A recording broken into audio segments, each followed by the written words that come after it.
The Turlock Journal presents the District 10 Congressional Debate with Jeff Denham and Josh Harder. Live from the Carnegie Arts Center, moderated by Christina Hacker and presented in association with MNC Newspapers and Univison 19. Now let's introduce our candidates. First we have Incumbent Congressman Jeff Denham.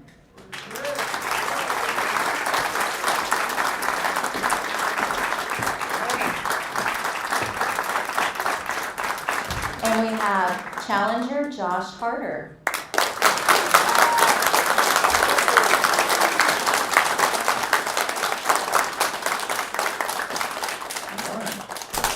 Thank you so much, candidates. I just want to go over with the candidates and with the audience here and online what our format is going to be this morning.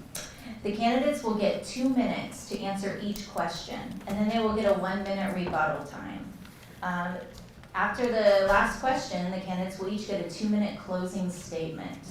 And we're going to forego the opening statements because if you don't know your candidates by now, you're not paying attention. So earlier today, we flipped a coin and to see who would go first, and Mr. Harder won the toss. So he is going to get the first question. Our first topic for this morning is going to be on water. The depletion of groundwater and the compounding effects of recent droughts have created an intense demand for water to use for drinking, ecological needs, and for irrigation to support the district's #1 industry, agriculture. How would you help to secure water resources for the residents and farmers of District 10? Well, thank you so much for having me, Christina. As a former Turlock Journal paperboy, it feels pretty interesting to be on the other side of the table. Thrilled to be here. On water, water is not a partisan issue in the Central Valley. It's both Republicans and Democrats around here both drink water, it turns out. And we have a history of Republicans and Democrats in the Central Valley working together on water issues to make sure that we're getting our fair share. And that's why it was such a shock to me to see our congressman cast a vote a couple months ago to fast track the Delta tunnels. This bill that would build tunnels that would ship Northern California water 9,000 cubic feet per second down to Southern California. The fastest way to make our fruit and nut basket into a dust bowl would be making sure that we're shipping our water down to Southern California. And our congressman did that after taking thousands of dollars of campaign contributions from farmers down in Southern California who would profit. So my #1 priority is to make sure that we fight for every single drop of water that's necessary. But we have to go further. We went through 7 years of drought here in the Valley. That wasn't caused by Sacramento, that wasn't caused by Washington, that was just caused by the world that we live in. And the way that we combat that is to make sure that we have funding for the water storage projects that we need. Jeff Denham's going to talk a little bit about what he's trying to do on water storage, but the reality is in his 8 years in Congress, he has not gotten a single dollar, not one federal dollar of water, of money for water infrastructure in this district. We've been talking about the Sites Reservoir, which is a really important water infrastructure project in Northern California. He's been talking about it for 25 years. It has yet to break ground. We need to make sure that we have somebody in this district who's going to fight for our water and fight for the future of the Valley. Thank you. Thank you, Mr. Denham. Well, thank you. There's not a more critical question than our future of our water here. And Josh is right. Look, this is not a partisan issue for us here in the Valley. I work very closely with Jim Costa, Adam Gray. We had 1,500 people go up to the state water rally. It was an important issue if you're from the Valley. But we call him Bay Area Harder because he lines himself with the Bay Area and their issues. When it comes to water, he's siding with the issues that take our water and ship it south, as well as the bill that he talks about was the stop to the state water grab. I'm not for the Bay Area and their water grab to push more of our water out to the ocean. I'm getting the administration to work with our state to make sure that they don't steal our water. But I'm taking it much further than that. You know, it's not just about going to Sacramento as Republicans and Democrats, 1,500 of us, Democrats that were running for every other office except for this one.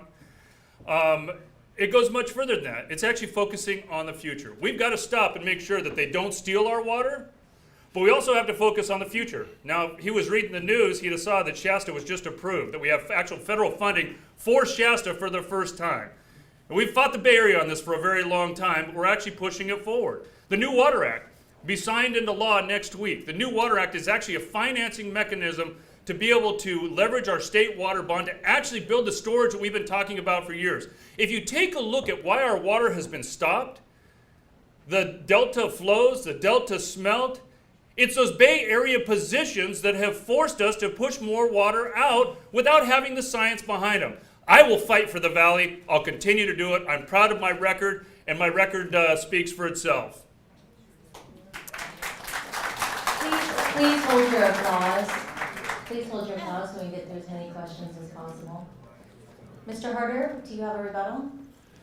Yeah, look, I mean, two things. One, I know it's hard to imagine, but on the water rally, I was holding a community town hall here in the district talking to actual constituents. Hard to imagine because I know you haven't done a town hall in a year and a half, but some of us running for office actually like to meet our constituents and talk to people and hear the issues that are so concerning to citizens here. And I noticed one thing that I didn't hear in that answer, which was any mention of the Delta tunnels.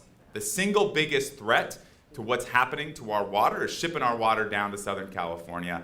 Any vote to fast track that after taking campaign contributions from farmers and water districts down south that would benefit is simply wrong, and that's one of the reasons that I'm not taking a single dollar of corporate PAC donations. So there's no confusion as to who I'm working for.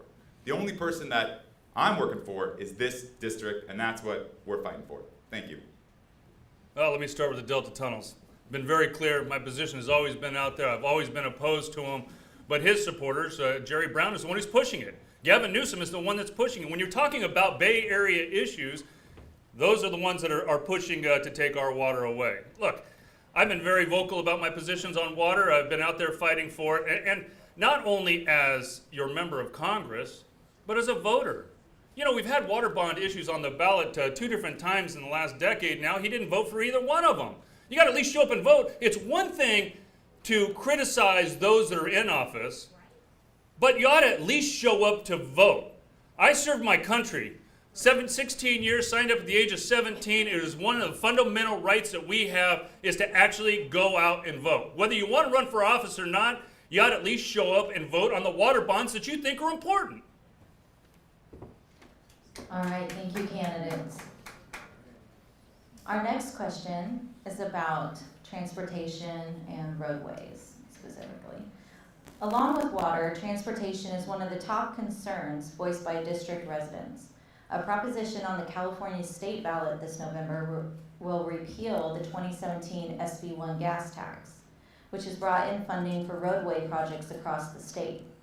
Contrary to traditional party beliefs on taxes, Republican Congressman Denham has declined to support the repeal effort of the gas tax, and Democratic challenger Harder has stated that he supports the repeal of the tax. In light of your stances on SB1, would you support a new gas tax to fund a federal infrastructure plan? And what would you do to improve transportation in general throughout the district? Mr. Denham? Sure. Well, I'm proud to be on the Transportation Infrastructure Committee, where I've not only fought to expand H-Train and move more people by rail, but also expanding our freeways. You know, the question is, do you actually able to bring money back home? Yes. The only grant in the entire state was on 132 in our district. It's because we've got one of the biggest challenges moving east to west and getting commuters. We have a lot of commuters here locally. So I've got a proven track record on the issue. I am opposed to raising the gas tax. It wasn't a position I initially came out and was very vocal on because I was focused on an initiative that I was pushing, the Voter Protection Act. I believe that anytime voters approve something, that the money's got to go where it says it was. We passed 2 different water bonds. We built no storage as a state. We've seen transportation money go to the trust fund only to see governors steal the trust fund money and never repay it.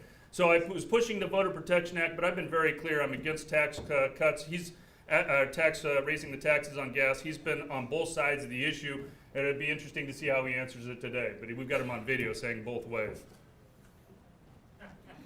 It's your words. I'll show you the video. We'll run tape later. All right, Is that Mr. me? Harder? Yeah. I think I've been 100% consistent. We wrote an op-ed in the Turlock Journal. If you read your local newspaper, you I might read have it. seen it. But I've also talked to the unions that you've changed their position and we've got you on tape. Okay. Mr. Harder, please, we're trying to get through these questions. Please, we're trying to get through these questions. I hate to ask anybody to leave. All right, Mr. Harder, please answer the question. I've been very consistent about this. We haven't changed an inch. I think we have a huge infrastructure problem here in the Central Valley. There's 57 bridges in this district, in this county even, that are failing, according to the American Civil Corps of Engineers. I drive over one every single day, and I look at the rivets on the side, and I think, oh my gosh, I really hope Congress does its job and fixes this bridge before tomorrow, and I have to drive over it all over again. But we haven't seen it. We have not seen the transportation and the infrastructure funding that was promised. This is something that I actually agreed with President Trump on when he was running in 2016. He said we needed a massive dose of infrastructure. And what did we get? After he got elected, the biggest infrastructure problem that they thought about was privatizing air traffic control. I don't think that's exactly the biggest transportation problem we have here in the Valley. We have a lot of commuters, as the Congressman said. We have a lot of bridges. But the reason that we do that is because Congress is not actually doing its job. And it's actually irresponsible that we have a member of Congress in this district who sits on the Transportation Committee, who has let our roads and bridges degrade further over the last 8 years that he's been in office than what it was before. We need to make sure that we're doing it. We need to be doing it the right way, which is being paid by Washington actually doing its job. Thank you. Mr. Denham, do you have a rebuttal? Yeah, again, I've got a record that I'm very proud of. In the 2015 infrastructure bill, we actually expanded, and I put the amendment in to actually create safety measures on our bridges. We want more funding to go to the bridges. Don't take my word for it. Talk to the county, talk to our supervisors. The 7th Street Bridge is one I talk about all the time, making sure that we actually get safe infrastructure in place. But look, when I was in the state senate, we also worked on a state bond.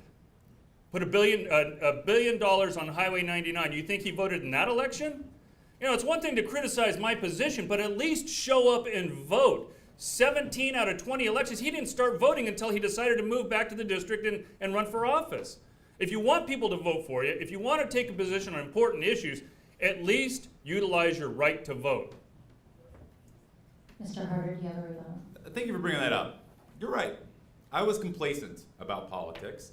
I don't have a voting record that I'm always proud of because the reality is I didn't always think my vote counted.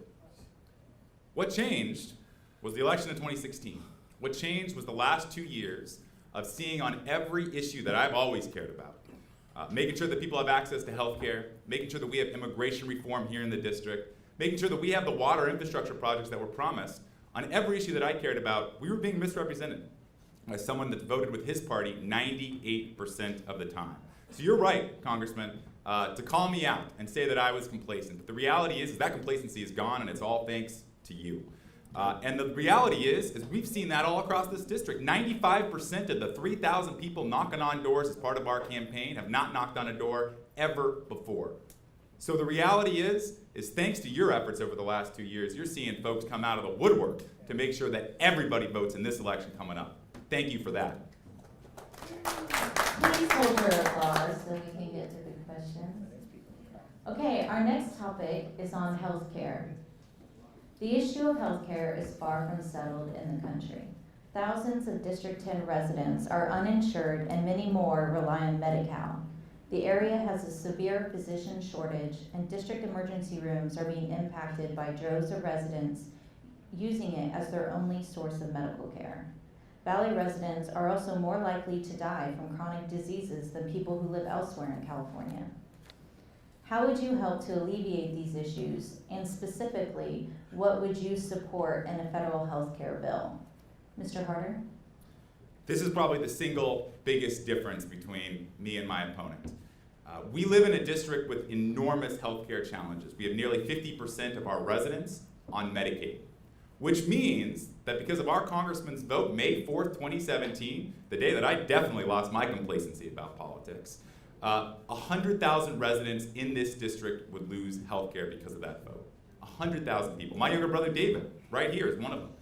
Born 10 weeks premature, spent the first 2 years of his life in and out of a hospital, in and out of a manual, among others. He came out with a health care bill 104 pages long. And because of that, Thankfully, he's healthy. He's our best door knocker, knocking on doors every day. My brother wouldn't have health care until he's 65 and on Medicare. There's 100,000 people in our district in the exact same boat. So unlike Congressman Denham, I will fight every single day to make sure that people with pre-existing conditions, cancer, diabetes, pregnancy, childhood asthma, are protected under the law. And second, I will make sure that every American in the Central Valley and across this country has access to affordable and high-quality health care. That's my plan. Thank you. And thank you for refraining from applause. I know it's hard. I know it's hard. All right, Mr. Denham? Well, on this issue, he actually has put out a plan, and I would agree that we are very different on the issues.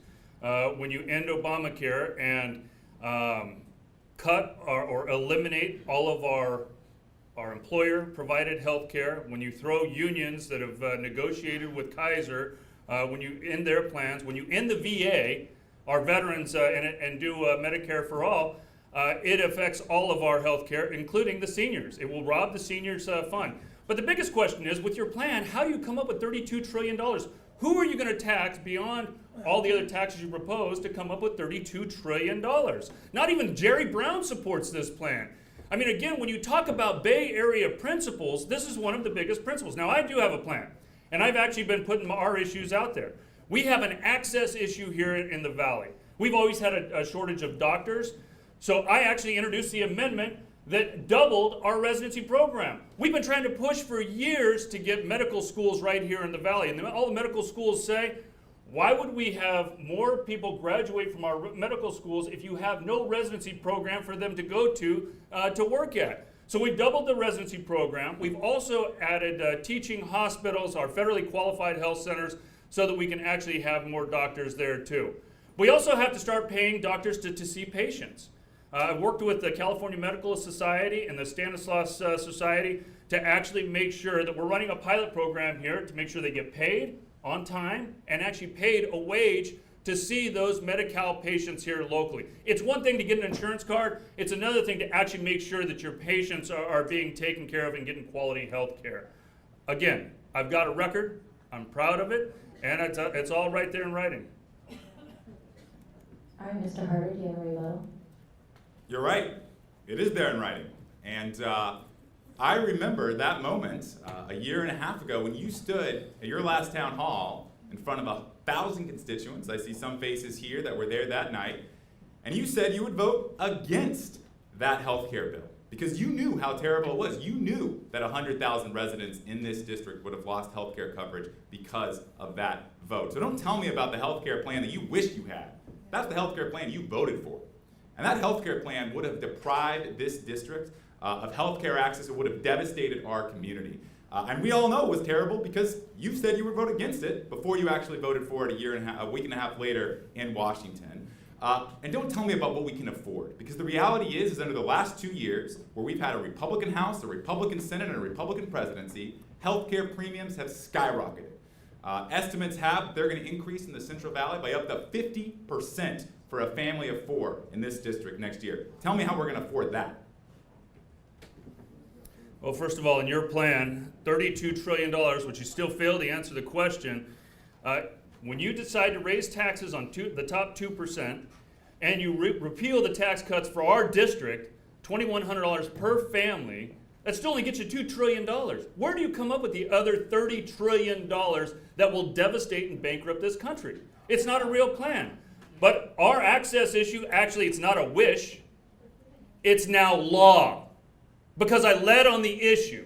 It is a fact that we actually have more residencies here. Don't take my word for it. Go talk to the doctors here locally. Talk to the California Medical Association. Not necessarily a conservative group, but I've worked with them to make sure we're providing real results in our community, to make sure doctors actually see our patients. We need to make sure that we've got access to health care. And that means that we don't want to see the overcrowding emergency rooms.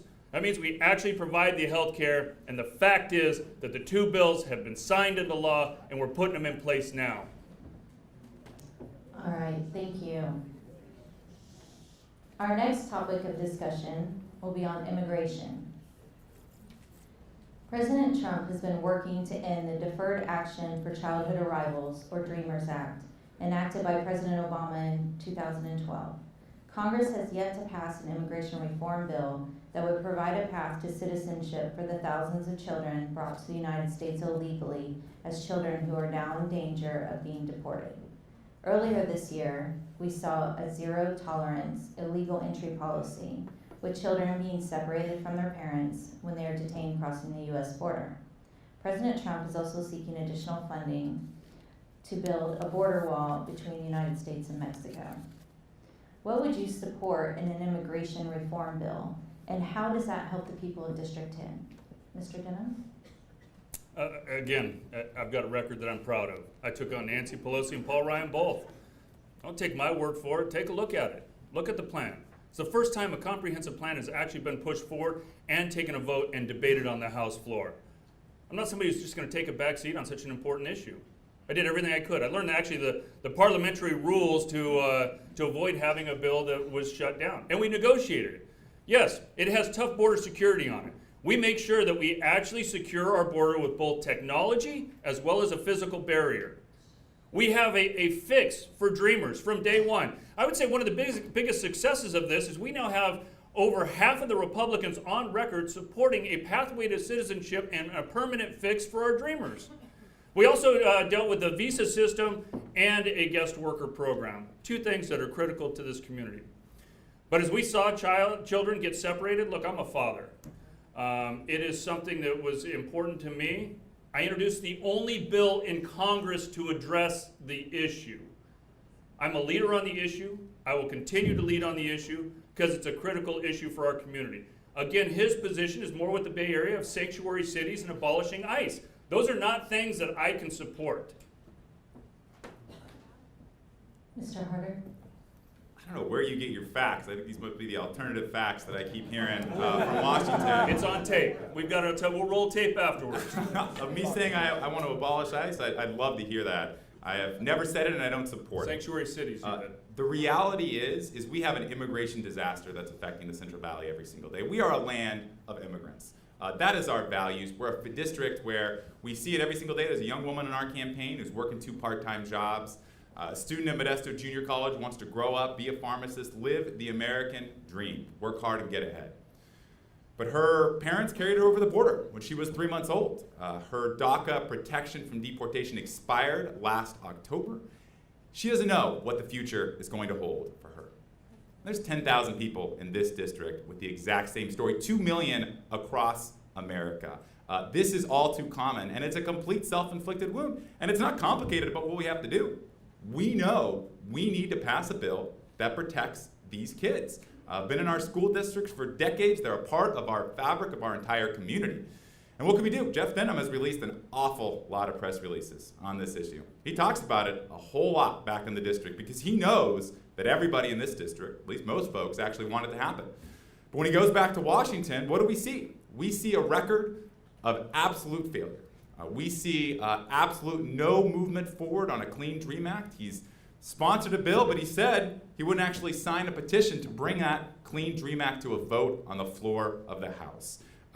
We've seen this partisan bickering, but there's no excuse. When your party controls every branch of government, House, Senate, presidency, who are you going to blame? The only person to blame is the failures of the last 2 years, which fall 100% on your feet, and we're paying the price in this district. It's a good talking point. It's a good talking point. Only this has been something that's been going on for decades. Democrats had control of both houses and the presidency. A president that he didn't vote for the first time or the second time because he doesn't vote in those elections. I would think that he'd be more involved on those issues as well. But look, Democrats had control of everything, couldn't pass the Clean Dream Act. I'm not here for politics. Believe me, this is not an issue. This is not an issue that has been difficult. It's been difficult to explain to not only my Republican colleagues in the House, but coming home here, running in a primary, talking to Republican groups and explaining my position. Any more than it's been easy talking to Democrat groups. This isn't about press releases. If anything, it's been a challenge to explain to people on such a big, comprehensive issue why I want border security, why I also want a fix for dreamers. Now, I've signed on to the Clean Dream Act. He knows that. I signed on to the Gang of 8 bill that came out of the Senate. He knows that too. But he doesn't let the facts get in the way of what I've been trying to do. I introduced the Enlist Act in my first term in Congress and have pushed this now for 8 years. While this has been an issue for several decades, I've been a leader on the issue and I'm proud of it. Mr. Harder, do you have a rebuttal? I'm going to solve this mystery for you. I think the reason you're having trouble explaining your position is because people see your votes. People see the fact that, yes, you did sign on to the Gang of Eight bill, which had comprehensive immigration reform. And then you said you'd vote against it if it actually came to a vote on the floor of the House. The only reason that bill is not law today is because House Republicans, including Congressman Denham, stood against it when push came to shove. You have a voting record 98% of the time voting with your party. 98% of the time. I don't know anybody that I agree with 98% of the time. You can ask my wife. The reality is we need somebody who's going to fight first and foremost for the constituents in this district. And you said yourself, there is not a single immigration bill that can get 218 votes from Republicans in the House. You've said that many times. And you know what? I agree with you. And the reaction from that is that we need to win some elections if we're going to get immigration reform passed in this country. Yeah, just like Democrats had control of both houses, they couldn't pass a Clean Dream Act. Republicans couldn't pass it on a 218 vote. This is a bipartisan issue that's going to take America coming together on an American solution, making sure that we actually address all aspects of it. And that's everything from border security to Dreamers to a visa system that works, as well as a guest worker program. We've got to come together as Americans on this for an American solution. And it's not going to be easy. Not everybody's going to want to become an American citizen. It's going to be an earned pathway. But again, I've signed on to these different bills because they're important to my community. It's something I'll continue to fight for and never back down on. Whether I'm talking to the most liberal group, the most conservative group, or members back in DC. This is what I believe. This is what I'll fight for. And I'll let the different bills that I've co-authored speak for themselves. I've got a record on this, one that I'm proud of and one that I'll continue to fight for. Mr. Harder, would you like a second rebuttal? I think we said it again. I mean, I think the reality is 98% of the time, voting speaks for itself. You're right, Jeff Denham. You have, again and again, co-sponsored bills. And then every time you get the call from your party leadership to drop it, you do.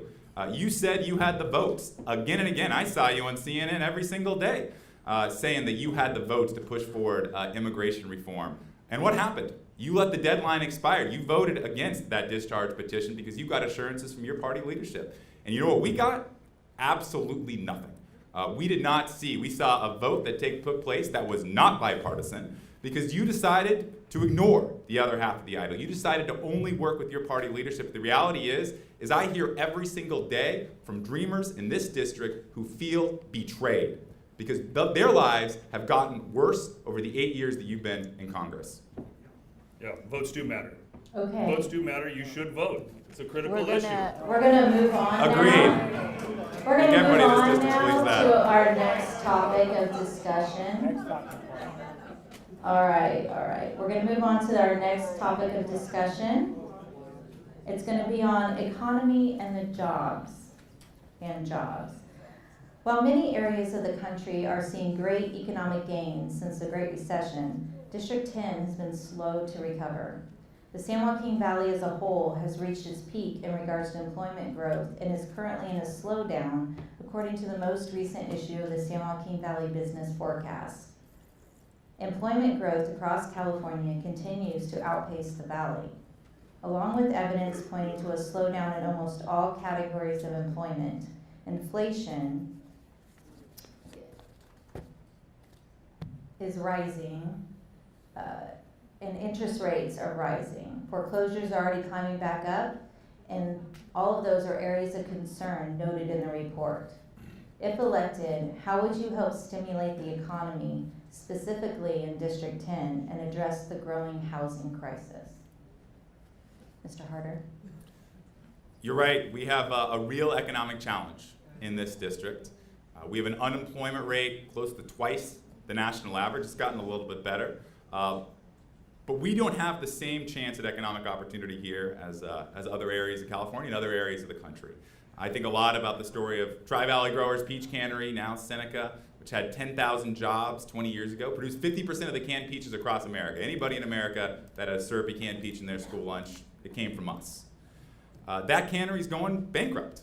We're losing the remainder of those jobs. I've met with people who are being laid off, who are either struggling to find another job in this community, or they have to drive 2 to 3 hours away to find another job that pays as good as that one. The answer to this, I think, is pretty clear. We have two options. First, we can believe in trickle-down economics. Never worked before, but maybe it'll work this time.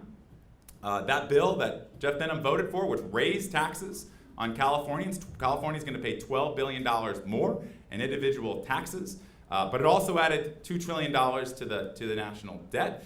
Maybe that will somehow stimulate the economy, even though it never has in the past. Or we could take a second route, which is what I think. I think we should invest in the education and the infrastructure in districts that matter. There are programs that work. There's a program at a local high school that teaches 100 kids at risk of dropping out, teaches those kids to install solar panels, drive a forklift, operate a robot. And in a district where 84% of adults don't have a college degree, those kids graduate, they get a job at $20 an hour the day after graduation. It's a program that works. And yet programs like that are federally funded. And they're getting zeroed out in the same Trump budget that made room for more tax cuts. You want to know the secret to the economic success of the Central Valley? It's investing in us. And that's what I plan to do. Yeah. Well, let's start with that. That's a good place to start. My business is right down the street. I am hiring people here locally. It is a locally owned business, and my wife and I both come see it. Don't shake your head. Come see it. But take a look at his business. He raised healthcare rates, bought a healthcare company, raised the individuals' rates by 30%, and then sent out a press release and bragged about it. He started as a venture capitalist. They bought into another company that got government assistance, retrained the people under TANF, and then shipped the jobs to India. Now come on, these are real world issues here. Somebody who's actually in our community, creating jobs with their own business, and somebody that has a track record as a venture capitalist that has done the exact opposite. But let us talk about the bill that I did support. I believe in tax cuts. In fact, yesterday we did a tax cuts work program here where we talked to a lot of local businesses that are giving raises, that are giving bonuses, that are hiring people. Some companies doing all three. Currently, when I first took office, we were at 47,000 median income. We're at 63,000 median income today. Our growth rate is 4.2%. We actually have more jobs now than people looking for jobs. And while we had 17.5% unemployment rate when I was first elected, it's down to 6%. Can it be better? Absolutely it can. And I'm working right here in our community to continue to make our local economy better. But 17.5% down to 6%, almost a 20,000 median income growth, companies that are giving bonuses, raises, and retirement accounts that have continued to grow. It's a pretty good economy right now. It is hard to argue with that.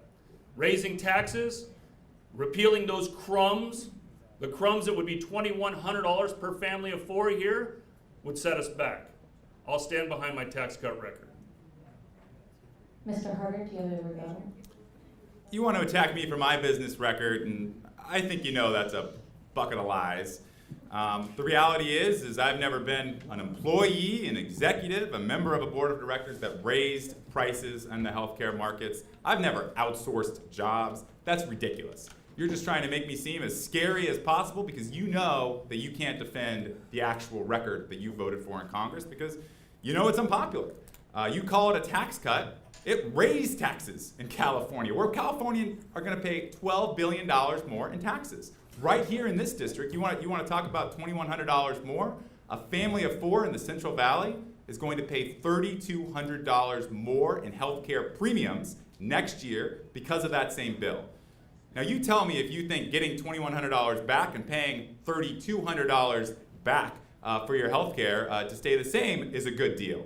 I don't think it is. I think we need somebody who's going to actually focus on the needs of a district like ours instead of a massive corporate tax cut that's going to add trillions to the deficit that's going to come out of our Medicare and Social Security. We know how they're going to pay for it. It's going to come at our risk and benefit. The liberal stance that you take on crumbs, it's $2,100 per family. That's a big deal in our community. It might not be a lot for a venture capitalist, but $2,100 per family here. Look, don't take my word for it. Talk to people in our community that see it in their paycheck. Look at it every month on how your paycheck has changed. But that's a big deal in our community. And yes, this is one of the few things that we don't have you on tape on, but we certainly have the press releases that you released. I'm happy to give those to the media as well. You can't outsource jobs. You can't get a healthcare company that you raise rates on and then try to take an opposite position on it.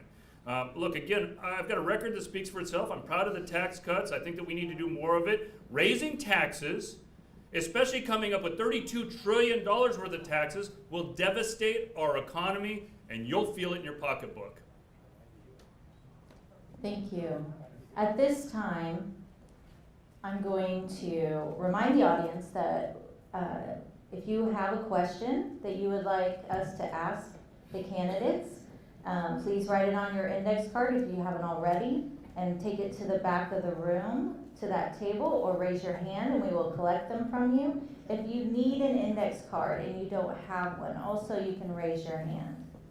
And we're going to do 2 more Journal MNC newspaper questions, and then we're going to start taking questions from the audience.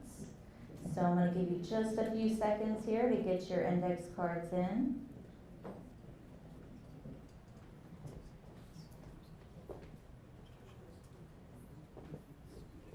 All right, I'm going to move on to our next question. Our next question is about party leadership. As much as this election is about the issues, it's also a referendum on party leadership. If elected, will you support your party's leadership, even when their positions are not in the best interest of District 10 residents? Mr. Denham? No, I've been vocal against my own party when I believe that they're not doing the right things. I pushed that on immigration reform, was willing to take on my own party, do a discharge petition, something I thought I would never do. But forcing a vote was that critical. Now, with that being said, I am proud of Kevin McCarthy. I think that he's going to be our next speaker, and I think that he'll provide real leadership for the Valley. Our Valley policies are different from the Bay Area policies of Nancy Pelosi. If we're going to fight for water, we need to be united as Republicans and Democrats in the Valley, and that Valley leadership is critical. So yes, I'm looking forward to Kevin McCarthy being the next speaker, but when Kevin will tell you firsthand, I've opposed him on several different issues that I didn't feel were right for the north part of the Valley. Okay, Mr. Harder. You have stood up to your party 2% of the time, and then 98% of the time you've done what your party has told you to do. The reality is that we live in a purple district. We all know that. We live in a district where a lot of people voted for Hillary Clinton and a lot of people voted for Donald Trump. We need a representative who's only going to do one thing: fight for the interests of our constituents, not be beholden to one party or another, and certainly not beholden to any corporate interests. And that's one of the reasons why I've decided to not take a single dollar of corporate PAC money as part of this campaign. 70% of the dollars that go to Jeff Denham's campaign come from corporate PACs and special interests. That's who he's working for, and that explains so many of the ways he's voted, whether it's on the tax bill that raised taxes in California, whether it's on the healthcare disaster that would have taken healthcare away from 100,000 people, or whether or not it's the failures that we currently see all across this district on transportation. The reason that you know I'm voting for you, the reason I know you know that every single decision that I make is in the best interest of constituents in this district, because that's how we built our campaign. Unlike Jeff Denham, who hasn't done a town hall in a year and a half, we've done 16 town halls across the entirety of this district. We've done them in Turlock and Tracy and Manteca, all over the district with every single type of population. Everybody welcome, every question open and accessible, because we need a congressman that even if you don't agree with me on every single point, you want 2 very simple things out of me. You want me to show up, and you want me to tell you the truth. And when neither of those 2 things are happening, I think that means we need to change. Mr. Denham, go ahead. Oh yeah. I mean, it is difficult to be up here and listen to this from somebody who didn't vote for our water bonds, didn't vote for Barack Obama twice, and didn't vote for our infrastructure bill because he didn't vote. Those are all critical issues in our community, important votes. So wanting to run for office while never voting yourself is an issue. But as well, taking Bay Area positions.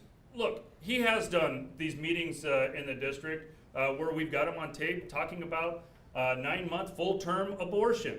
Publicly funded. It got the video of it. We also have the video on the Second Amendment. These are important issues. Now, he changes his position depending on which group he's talking to. My position is always the same. You want an answer? Again, whether I'm talking to a most conservative group, the most liberal group, I know what I believe in, and I'll be consistent every single time. His health care plan, the same thing. Would eliminate our health insurance here locally. It is a critical issue. You can't just keep making things up or not answering. I mean, he still hasn't come up with the $32 trillion that he has no plan on how he's going to fund it other than raising our taxes. Thank you.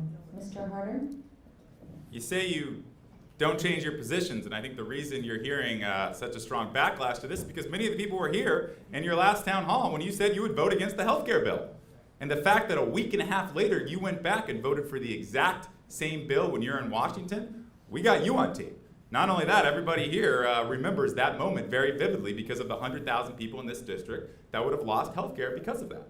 But you bring up healthcare costs, and I don't know where you're getting this $32 trillion figure from. I think it's probably another one of your alternative facts. But the reality is you're right. We need to make sure that we're making healthcare more affordable for all Americans. One of the things that I'm really focused on is making sure we bring down prescription drug costs. Jeff Denham has taken $130,000 from the pharmaceutical lobby, $130,000, and he's voted consistently to not allow Medicare to negotiate with drug companies to bring down drug costs. One of the reasons that you can be assured that I'm fighting for the interests of this district is because I'm not taking corporate PAC money, and I'm going to do everything in my power to make sure we bring down prescription drug costs that are way too high all across this district. Okay, now that you're all riled up talking about party leadership, I'm going to now talk about bipartisanship. The country as a whole has become very divided. In Congress, bipartisanship has become almost a dirty word. If elected, what issue do you think you could collaborate on with your colleagues across the aisle? Mr. Harder? There's a number of issues. The reality is this is a district that's pretty purple, as I said, and we can't have a representative that's going to vote 98% of the time with one party or another. We need somebody who's going to fight for us. There are two issues that I think about. One is infrastructure. The reality is I think this is something that President Trump was completely correct about when he said we should be spending more money here at home. I was talking to a farmer the other day who told me bit by bit how the roads in his farm had degraded, leading to him, so he had to buy a second truck because the wheels were falling off because we haven't fixed our roads and bridges in this district for decades. We need to make sure that we have a massive dose of infrastructure funding that comes from Washington. The only way that happens is if we get Republicans and Democrats to work together on this issue. And the second is water. This is something that is not a partisan issue in the Central Valley. It can't be. We need somebody who's going to make sure that we have the water resources all up and down the valley. We don't need to work with the folks down in Southern California who want to take our water through the Delta tunnels, which Jeff Denham voted for. We need to make sure that we have somebody who's going to make sure that we have the federal dollars for infrastructure programs, projects like the Sites Reservoir, which has not broken ground in 25 years because it hasn't gotten a single dollar of federal funding. That's going to take both Republicans and Democrats working together in Washington to make sure that we have our fair share on water. Thank you, Mr. Denham. Well, one of the most bipartisan bills that recently came out of Congress was to stop the Bay Delta plan that he opposes. I've worked across party lines to pass an amendment to stop the state water grab, and he opposes it. He talks about water, but he opposes a plan that steals our water. I mean, it's amazing, the rhetoric that continues to go, but the new Water Act, bipartisan bill, Jim Costa and I just worked on it, actually has financing for the first time. Shasta, we just had a news come out of Washington, D.C. that they're supporting our plan, again, bipartisan for Shasta. But let me go back to my first few terms. You know, President Obama, one of my first bills that he signed was the Vet Skills to Jobs Act. Something that I dealt with when I was on active duty. I believe that as soon as I left active duty, I'd actually be able to find a job immediately doing the same thing that I was trained to do in the military. It was difficult to change the Department of Defense on this issue, but it took bipartisan work not only in the House and Senate, but to get President Obama to sign the bill. The last bill that he signed was my Civilian Property Realignment Act, which I'd worked on for 6 years, to reduce our debt, to sell off the things that we don't need, get rid of properties that are costing us billions of dollars every year in maintenance and upkeep and security, and actually sell them off and lower our debt in the process. Bipartisan work, bipartisan track record. And one of the last things on veterans, to get French Camp built, our new mega clinic that will serve our veterans, that his plan would eliminate, we actually got it done on a bipartisan basis. I work with Jerry McNerney, Eric Swalwell, and I work with Jim Costa all the time. We work together because water is that critical. And when we had 1,500 people from the Valley go up to Sacramento because of the state water grab, it wasn't Republicans or Democrats. It was all of us working together. Adam Gray and I stood side by side with Jim Costa. In fact, there were Democrat candidates that run. He was too busy doing something else than fighting on our #1 issue, probably because he opposes the bill that would actually stop the state water grab. Thank you, Mr. Denham. Mr. Harder? Again, that something else that I was too busy doing is something you're not very familiar with. It was meeting with actual constituents in a town hall with community leaders in our district, which was all live streamed. You're welcome to go watch it and see the discussion that we had. I would encourage you to do a town hall. Again, I know many people would be really excited to have one after a year and a half of absence from the public discourse of this district. You bring up the Bay Delta plan, and you're right, I vehemently oppose the Bay Delta plan. Sacramento's plan to steal water from our district is absolutely awful. But I notice again and again you stop short of talking about the Delta tunnels. We have two political problems in our water in this district. One is the State Water Board's decision to cut water allocations by 40%. We both agree that that's a terrible thing. But the second is to ship water from Northern California down to Southern California, and that's where we differ, because I think that's terrible. And I also haven't taken a single dollar from farmers down in Southern California that would profit immensely from that vote. Jeff Denham has taken thousands of dollars from those farmers, and he also voted to fast-track that Delta Tunnel bill, which would make our water problems even worse.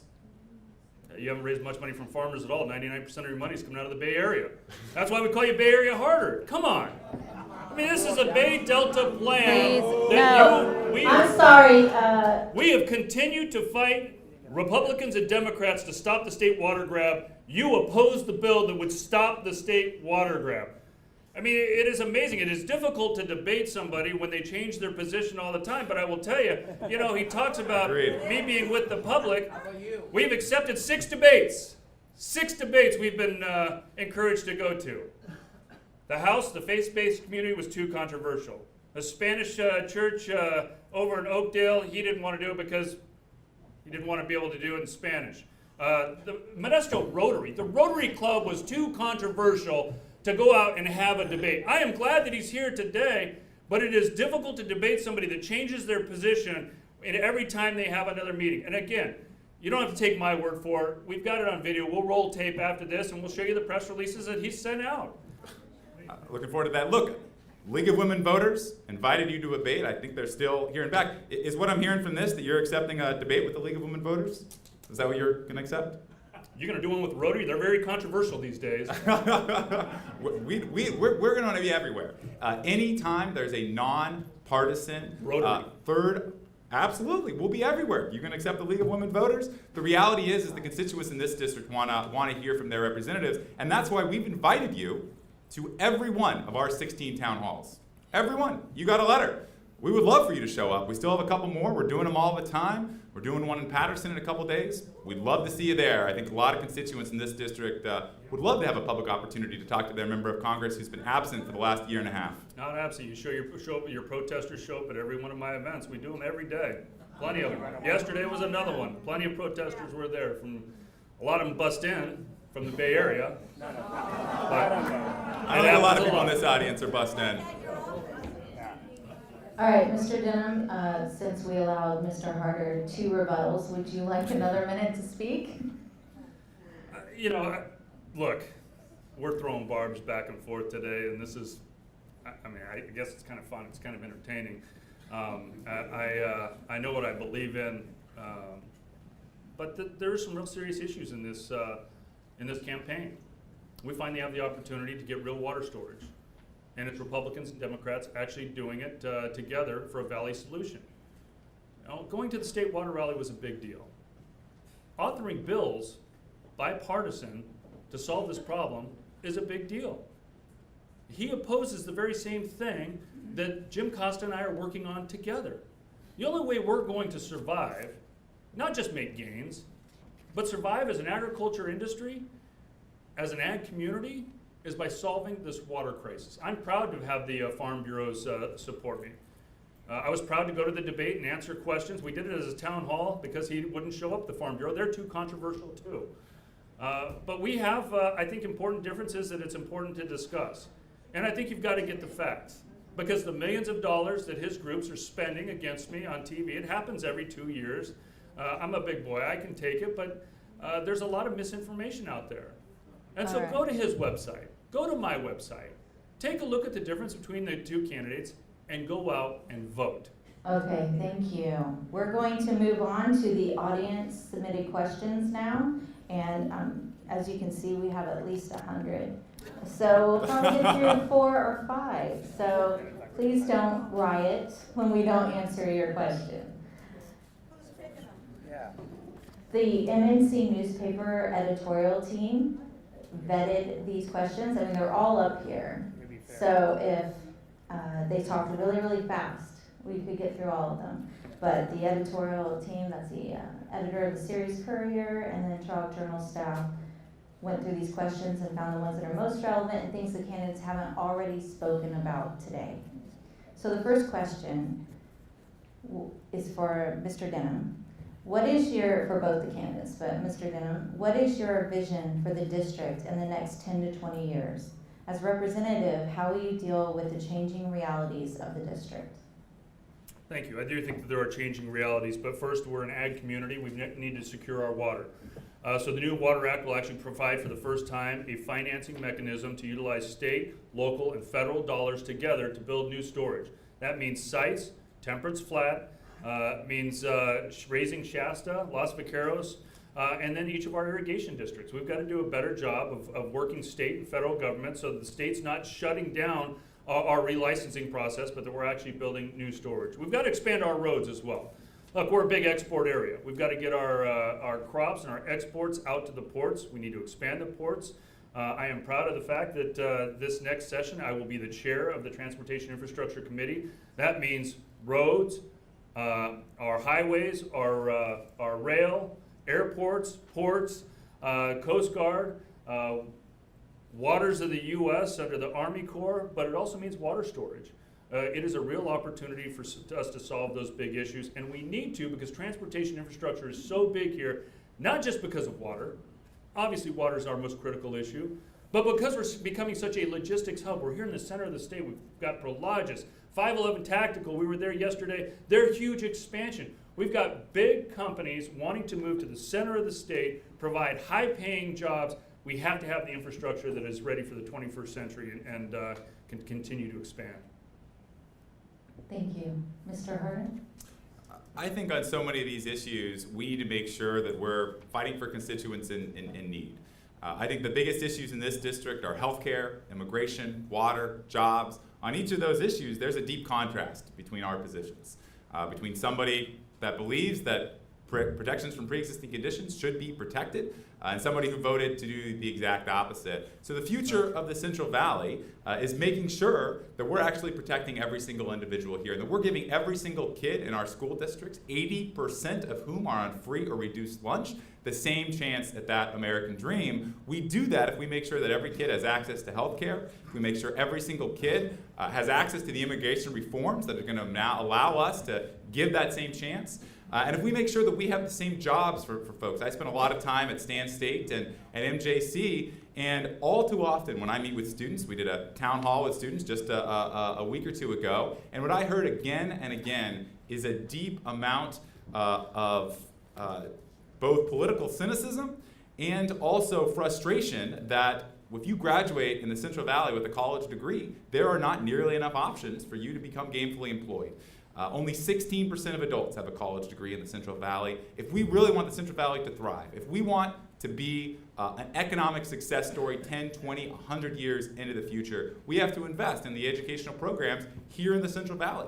There are high schools in California where there are 35 STEM classes. And then there's programs like Modesto High, where I went to school, that don't have the exact same opportunities. This is a bipartisan issue. It should be, to make sure that we have the educational resources, the health care, and the immigration reforms necessary to make sure that every kid in the Central Valley is allowed the same chance to succeed here as anywhere else in America. Thank you, Mr. Denham. Do you have a rebuttal?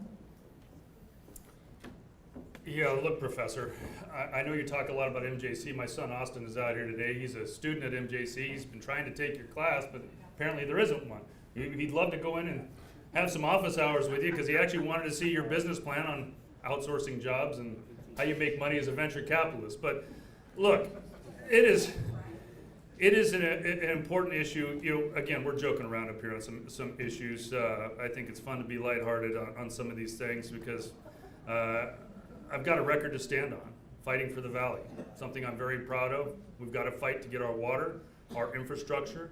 Putting $1 billion on Highway 99 was a big thing, but it's only helped to fix very little expansion and some of the potholes. We've got to do much better and moving towards the future. Bringing ACE train all the way over, expanding our freight rail and getting dedicated track for ACE.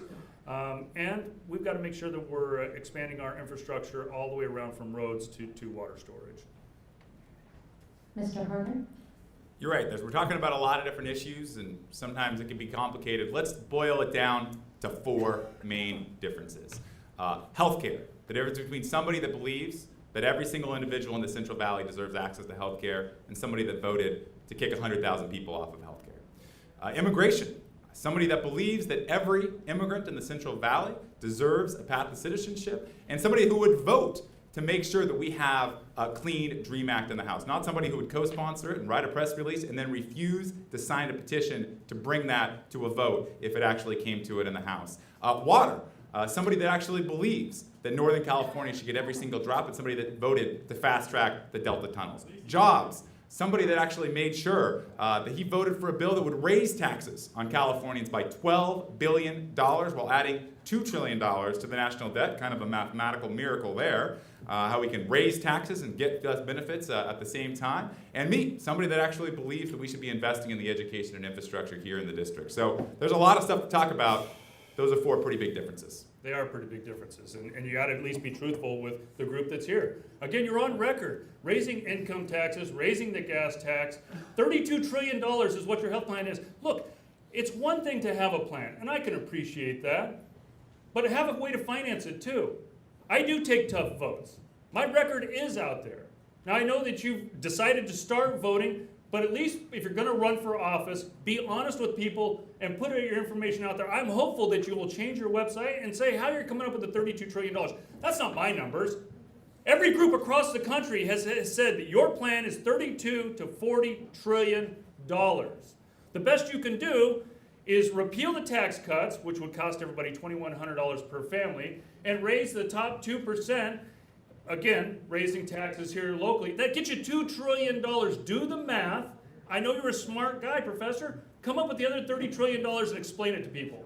This is a great question, and I actually think you're right. It's kind of amazing that we only hear about costs and the federal deficit when it's other people's plans. We didn't hear it from you when you were voting to add $2 trillion to the national debt. We're not hearing anything about healthcare costs when, because of the Republican sabotage of the bills that you voted for, families of 4 in the Central Valley are going to have premium increases of 50% next year. That's what we can't afford. The reality is my plan is cheaper.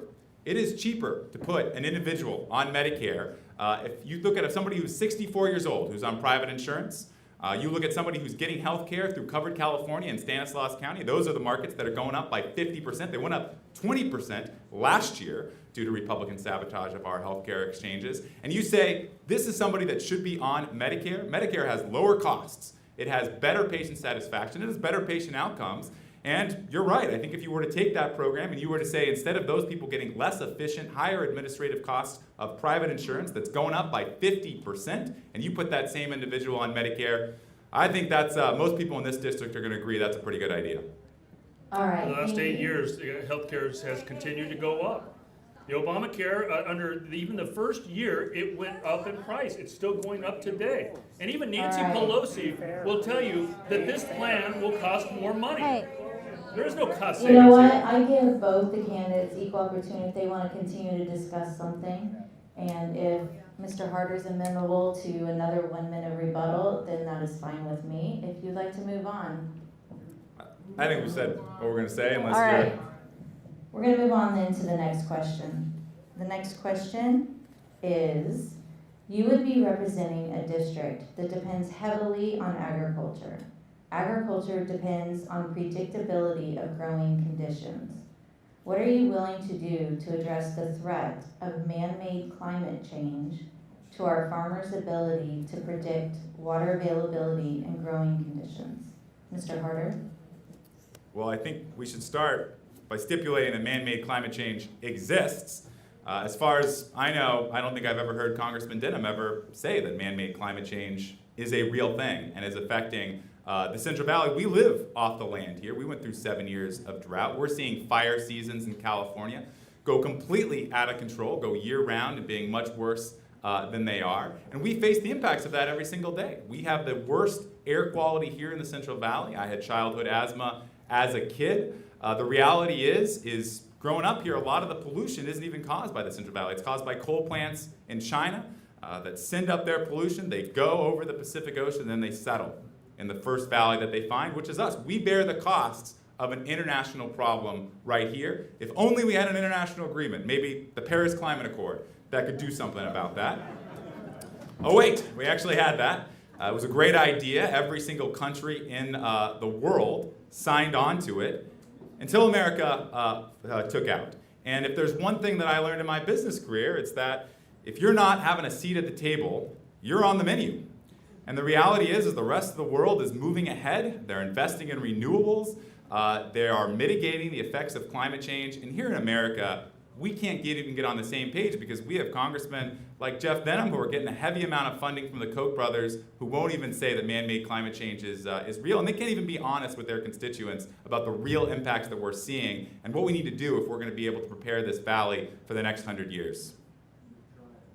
Thank you, Mr. Denham. Yeah, the reality of the situation with our air quality is that we follow different regulations here in the valley than the Bay Area does. Even though we are burdened with so much of the Bay Area's smog that comes over to the valley and settles over here. It is a real issue. It's one that I've fought on. Again, a bipartisan issue that we have fought together to make sure that there's some equality here for the valley. But look, there are a number of liberal policies that affect our air quality here. If we do not manage our forests, Mother Nature manages our forests for us. And we end up not only losing water that goes through those forests, but we lose the air quality as they burn up and they risk the lives of our firefighters. You know, one of the cleanest energy that we do have isn't even considered renewable energy. It's hydro.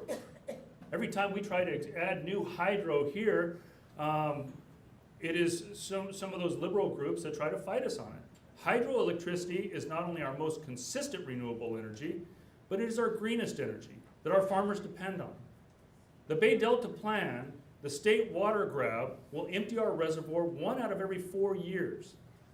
We not only lose the water and water quality, but we lose the hydro green electricity with it. We used to have a lot more biomass here. Allow us to trim our trees and prune our crops and utilize that for biomass. We have had a lot of those biomass facilities shut down. We've also made some big gains with solar and wind, working with companies here.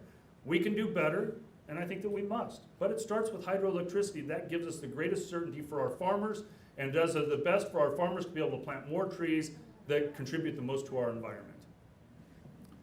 There were a couple of things that I didn't hear in that answer. Mr. Denham, do you accept the scientific consensus that man-made climate change is real? Yes or no? You want me to take some of your time? All yours. Thank you for yielding back. Yes, I do believe in climate change. I've been out there on record. Man-made. Scientific consensus that man-made climate change is real. I don't believe that liberal policies can continue to shut down our #1 industry of agriculture. Please, we need to be able to hear, what the candidates are saying. When We you need to be pen- able to hear the candidates, please. when you penalize our farmers for tilling the land or running a pump, which is how they get their water, that is not something that helps our farmers to plant more trees, which is actually the best thing for our environment and for cleaning our air. And I do believe that if we're going to talk about climate change, the Bay Area has a stake in this as well. They ought to pay the same fees and have the same penalties that we have here in the Valley. Again, it's something the Republicans and Democrats in the Valley have been working for and fighting for. We shouldn't have to pay for the Bay Area's dirty air. And yes, again, I believe in climate change. Man-made. Okay, I'm going to move on to the next question. I think we heard what we needed. Bay Area made. Yes, Bay Area made climate change. I Okay, so the next question is, what's your stance on abortion? Mr. Denham? I'm pro-life. I've been very clear on my position. My mom carried me in high school. I know how difficult it was for a very young family. But Mr. Harder takes some very extreme positions. He's out on video saying 9 months full-term abortion is something that he supports. Now, again, don't take my word for it. Look at the video. But then secondly, he doubles down on it. And somebody in the audience says, with no exceptions? He says, no exceptions. And he talks about the Hyde Amendment. The government should pay for it as well. Look, again, don't take my word for it. Look at the video. Read the press. These are his positions. We have more of them on video, but it's a very extreme liberal position. That might sell in the Bay Area. I don't think that it sells here in the Valley. Mr. Harder? I've been very clear. I'm pro-choice. I believe in a woman's right to choose, and I'm willing to support it. I think that it's not the role of government to get between a woman and her doctor. And I think these are very difficult health decisions to be made, and that government shouldn't be weighing the scales. And that the right person to make these very difficult decisions are individual women. That's who I trust. And that's why I'm pro-choice. And you're right, I misunderstood a question. The reality is 9 terms of abortion isn't even a real thing. It turns out you can't have 9 terms. And I support California law, which is that a woman has a right to choose up to 24 weeks after conception. I think that's the right thing here in the Valley, and I think most people in the Valley do support that. If you want to roll back protections and go back to the 1950s, then that's your decision. I think that the world that we live in now is a lot better than the one we had 5 decades ago, and I think a woman's right to choose is a big reason for that. But I also think we need to be doing more. I think we need to make it much easier to have reproductive services access to women, so fewer women have to make that difficult decision. And I think we should make it much easier to offer adoption. My brothers adopted. It was very hard and, quite frankly, very expensive, because in California and across this country it can cost tens of thousands of dollars to adopt. That's not right. We should not make it hard to find kids a good home. We should be making it much easier. Think about all the kids in America that would be doing much better if we made it so much easier to adopt and make sure that kids found homes that were actually going to allow them to be their best selves. So I'm pro-choice. We've been very consistent in this, and I want to make sure that we have a woman's right to choose be protected, but at the same time, fewer women have to make that very difficult decision. I would agree that you have been very clear about being pro-choice. I think that the challenge here is that you just can't keep changing your position. Again, the video says it's one thing to say you misunderstood that it was full term or that it was 9 months. But then somebody in the audience says, well, no exceptions? And you say, yeah, no exceptions. And then you go on to talk about the Hyde Amendment and government funding up through that 9-month abortion. That is your position. And I hope that it has changed, or that would change, or that you actually understand the question better. But as a father, I understand what 9 months means. I understand that kids are pain capable at 20 weeks. It is a serious issue, and 9 months full term is just disgusting. I think it's pretty interesting to be lectured on changing a position when you tell us exactly what we want to hear on every single issue in this district. When you stood in front of 1,000 constituents a year and a half ago and said you would vote no on that health care bill, and then you went back to Washington and you voted for it.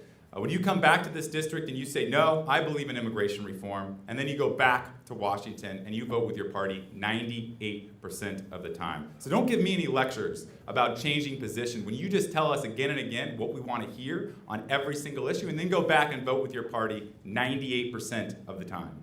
Look, every 2 years somebody moves back to this district to run against me. I'll lecture you all I want because I know what I believe in. This is something I've got a record that I stand strongly behind. And yeah, the easy vote would have been to vote no on the health care bill until I actually got the provision in there for pre-existing condition, which is exactly what I told people. The pre-existing condition was important to me because my father had a pre-existing condition. So we had that in the bill. But that wasn't enough. We added 2 provisions for access to care, which is critical to this community.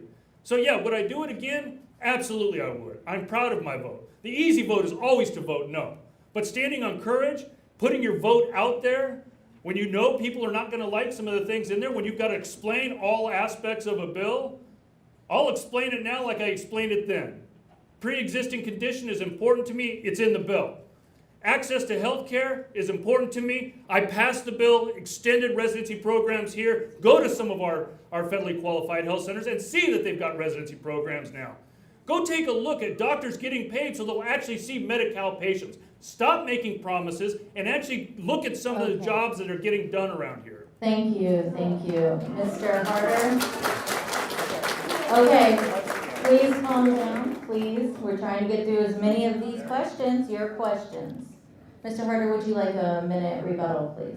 This isn't me saying you changed your mind. I think everybody in this district understands when you said you would vote against that bill and then a week and a half later you changed your mind, nothing of substance had changed. They got $4 billion for high-risk pools for pre-existing conditions. So what, $4 billion for high-risk pools for pre-existing conditions? We know that's not going to do anything. And it's not me saying that.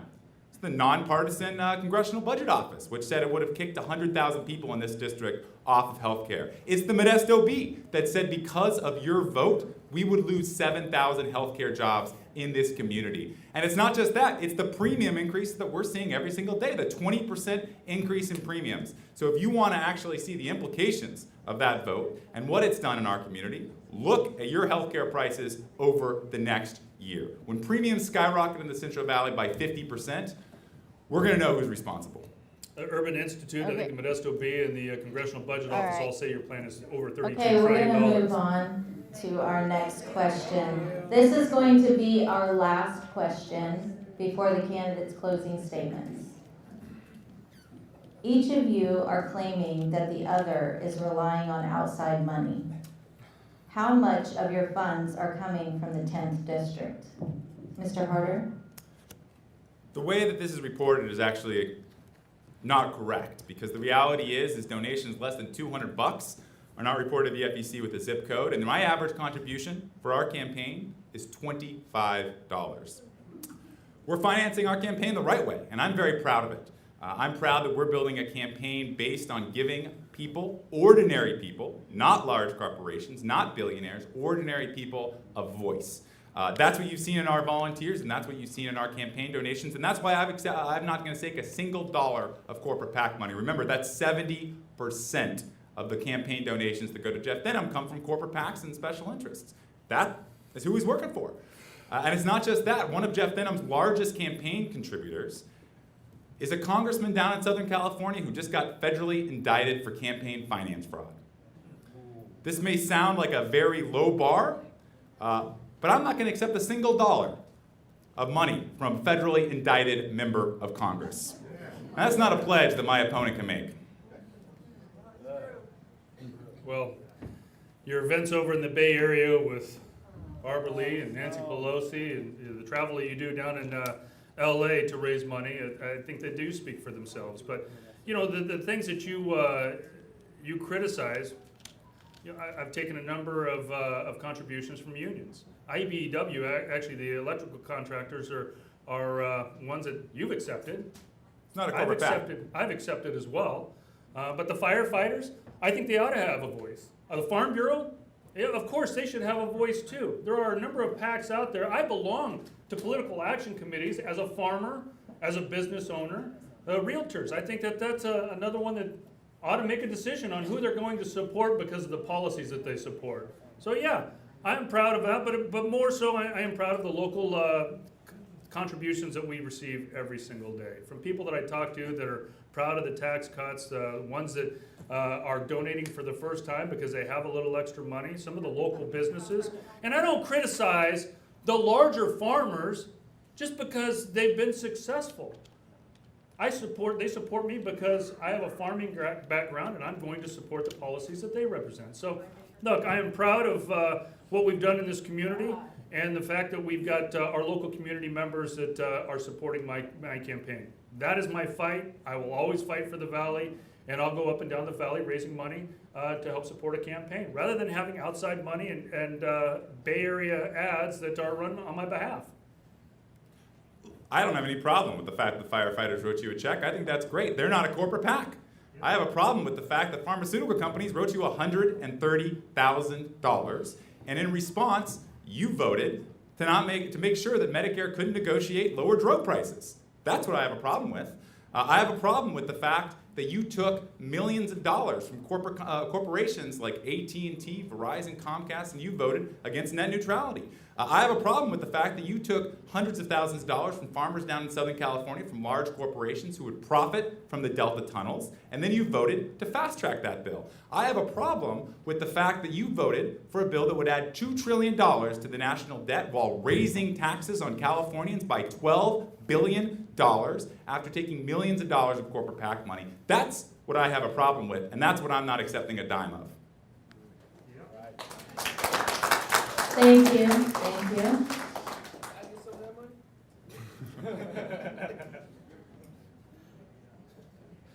Mr. Denham, do you have a rebuttal?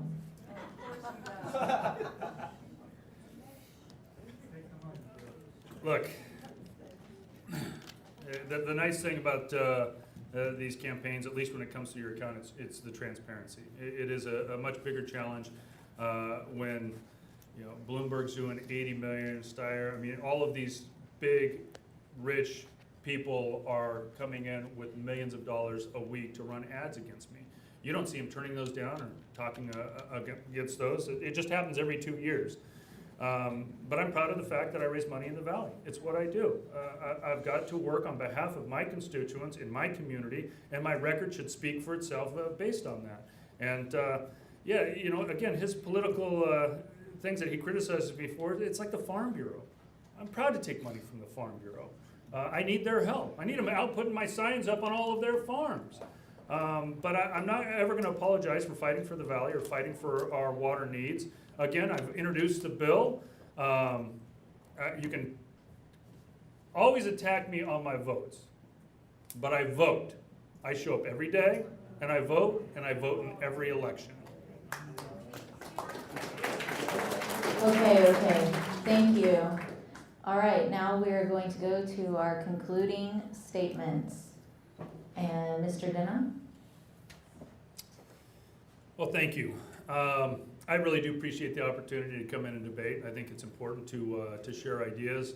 I wish that we had done it with the Farm Bureau or done it with the faith-based community or even the Rotary. But I'm glad that we're here today, and I'm glad that we did the one at the Modesto OB. At least it puts us on record on differences of issues. There are big differences here. And look, I'll say it again. My record of working with Democrats, working across party lines, is because I'm fighting for the Valley. That meant working with President Obama. It meant working with my Democrat colleagues and passing a number of bills, my first term, my second term, for veterans, for our community, for our farmers, for our water storage, and we're seeing real success. I'm proud of the tax cuts. I talk to people every day. The tax cuts are working. You see it in our economy. You see it in your retirements. You see it in your paychecks. It's not something that you should have either one of us making a decision on. You take a look at your 401k. You take a look at the unemployment rate here. You take a look at your paycheck. And then you make a decision whether these tax cuts were good for you. And then judge us on our water policy. He opposes my bill that stops the state water grant, the one that I've done with Jim Costa and Valley Democrats. I'm against the tunnels. While our district is not necessarily affected by them because we're south of the Delta, we're still the valley, and it is important to stay together on water issues, whether it's water storage, conveyance, or clean water. And we've done that together. We have some big fights here. We have some big issues where the valley has to pull together, and you need strong leadership to do it. I've been that voice in Sacramento, I've been that voice in Washington, D.C., and I'd be proud to represent you one more time in our United States Capitol. Thank you.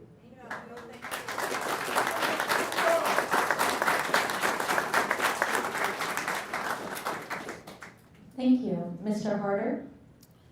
Thank you so much for being here. Look, I'm running because I love this community. I'm a fifth-generation resident. Many of you know my great-great-grandfather started his peach farm in Manteca in 1850. But I grew up here in Turlock, and everything that I was given was by this community. This community invested very deeply in me. From my first job at the Turlock Journal and the Modesto Bee as a paperboy at age 12, to going through the public school system, the teachers at Modesto High that invested very deeply in me and taught me to dream big and go far, to the Modesto Rotary Club and the American Legion that gave me a scholarship to go off to college. But I'm running for one very simple reason, which is that most kids in this district don't have access to the same opportunities that I did growing up. The fact that 80% of our kids are on free or reduced lunch in our school districts, the fact that we have an unemployment rate twice the national average. And on every issue that I care about in this community, I see our political leadership moving us backwards instead of forwards. Again, this is a crystal clear campaign. And if everybody goes to the polls and thinks about the individuals in their lives with pre-existing conditions who would be hurt because of Jeff Denham's vote, if everybody goes to the polls and they think about the immigrants in our community, the dreamers who have gone unprotected over the last 2 years because of this Congress's failure, if everybody goes to the polls and thinks about the water resources that we need, that we would lose if 9,000 cubic feet of that every second got shipped down to Southern California through the tunnels, that's the issues that are critical in this district. And look, Mr. Denham talks a good game back in Washington. But I think what we all agree, back in the district, but what we all agree is to look at his votes back in Washington. We need somebody who's going to fight for us, who's not going to be a Republican or a Democrat, but somebody that's going to be against party politics, not going to get lost in partisan bickering, but is going to actually deliver real results here in the Valley. Judge me by how we're running this campaign. Join one of our 16 town halls. And Mr. Denham, again, I would love to have you join them. I think doing a town hall would be a great opportunity to get some live questions from the audience. Thank you.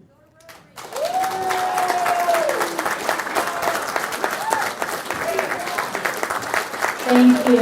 Thank you so much, Congressman Denham and Mr. Harder. Thank you so much for participating. And thank you everyone for tuning in with us and joining us today for the congressional debate.